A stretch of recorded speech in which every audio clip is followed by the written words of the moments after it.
Magandang araw mga mag-aaral. Ngayon ay tatalakayin natin ang unang aralin sa Values Education 7. Ako si Miss Bianca. Tara at matuto. Ang pagpapahalagang ating linangin sa araw na ito ay ang maingat na paghuhusga o prudence. Handa na ba kayo? Aralin 1. Gamit ng isip at kilos-loob sa sariling pagpapasya at pagkilos. Alam niyo ba kung ano ang pinakamalaking pagkakaiba ng tao at hayop? Bagamat parehong may buhay, mayroong regalong ibinigay sa atin na wala sa kanila. Kung ang isang aso at isang tao ay makakakita ng karatulang may nakasulat na bawal umihi dito, sino sa tingin ninyo ang susunod? Tama, ang sagot ay ang tao. Bakit? Dahil dito natin makikita ang malaking pagkakaiba natin sa mga hayop. Ang mga hayop, sila ay may instinct. Kapag naramdaman nilang kailangan na nilang umihi, gagawin nila ito kahit nasaan pa sila dahil hindi nila kayang basahin o intindihin ang mensahe ng batas. Ang tao naman ay may isip o intellect para makaunawa at kilos loob para kontrolin ang ating galaw.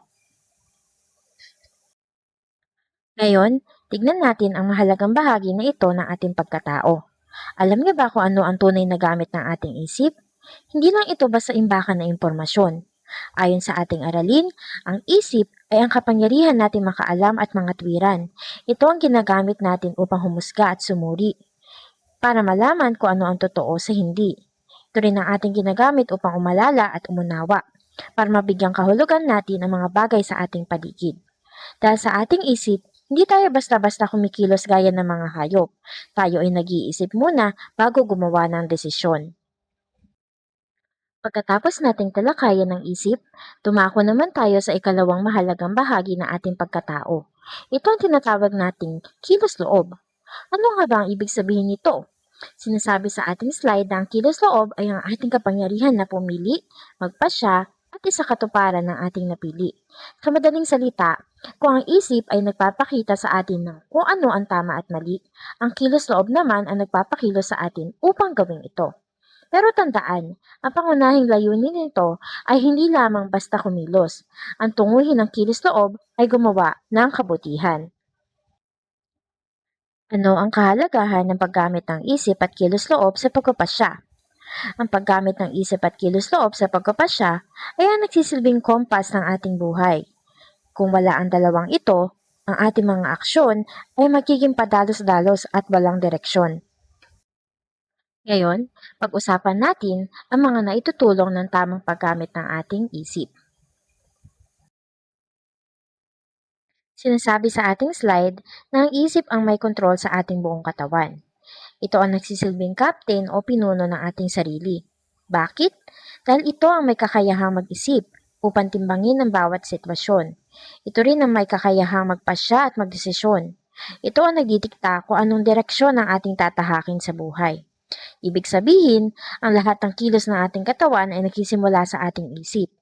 Kung maayos ang ating pag-iisip, magiging maayos at tama rin ang ating mga desisyon. Tandaan, ang ating buhay ay bunga ng mga desisyong pinili ng ating isip. Kaya naman laging piliin ang mag-isip ng mabuti at tama. Ang ating isip ang gumagabay sa atin upang mabatid ang tama o mali. Ito ang tumutulong sa atin na mag-isip bago tayo gumawa ng kahit na anong desisyon.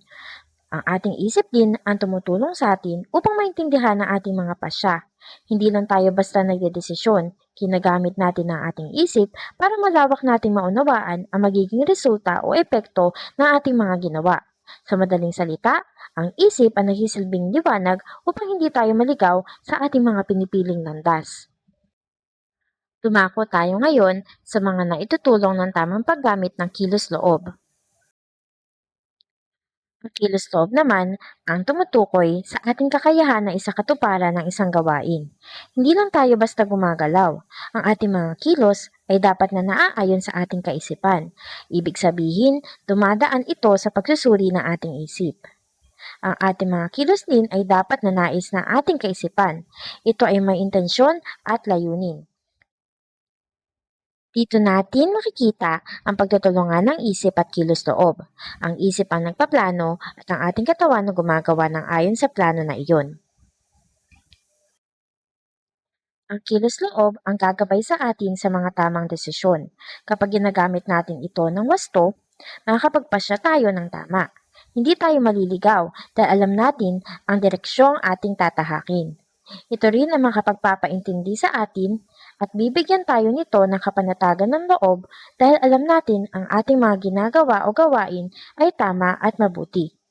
Ito ang esensya ng ating aralin, ang pagkakaroon ng paninindigan sa kung ano ang tama. Ang kilos loob ang ginagamit natin upang malawak nating maintindihan ang ating mga nagawang pasya. Dahil ang kilos loob ay hindi lang basta pagpili. Ito ay ang pag-ako sa responsibilidad ng ating mga aksyon o mga desisyon. Sa pamamagitan nito, nauunawaan natin kung ang ating pinili ay ang nagdala sa atin sa kabutihan o kung ito ba ay isang pagkakamaling dapat nating itama. Ang kilos loob ang may kakayahan at kapangyarihang pumili ng may laya. Ano ang ibig sabihin nito? Tayo ay may free will. Ibig sabihin, ang bawat desisyon natin ay nagmumula sa ating sarili at hindi dahil pinilit lang tayo ng iba. Tayo rin ay may sariling kagustuhan. Tayo ang arkitekto ng ating mga aksyon. Mayroon tayong laya na piliin ang mabuti sa bawat pagkakataon. Ayon kay Santo Tomas de Aquino, ang kilos loob ay isang makatwirang pagkagusto o rational appetency dahil ito ay isang fakultad na nalulugod sa mabuti at umiiwas sa masama. Ibig sabihin, ang kilos loob ay hindi lang basta paggawa. Ito ay paggawa na may malalim na layuning magiging mabuting tao. Bilang pagbubuod, tandaan na ang ating isip ay para sa pag-alam ng katotohanan at ang ating kilos loob ay para sa pagpili ng kabutihan. Ang pagtutulungan ng dalawang ito ang susi sa maingat na paghuhusga. Sana ay may natutunan kayo sa araw na ito. Kung nagustuhan ninyo ang ating aralin, huwag kalimutang i-like ang video at mag-subscribe sa ating channel para sa marami pang matututunan sa Values Education. Muli, ako si Miss Bianca. Hanggang sa muli!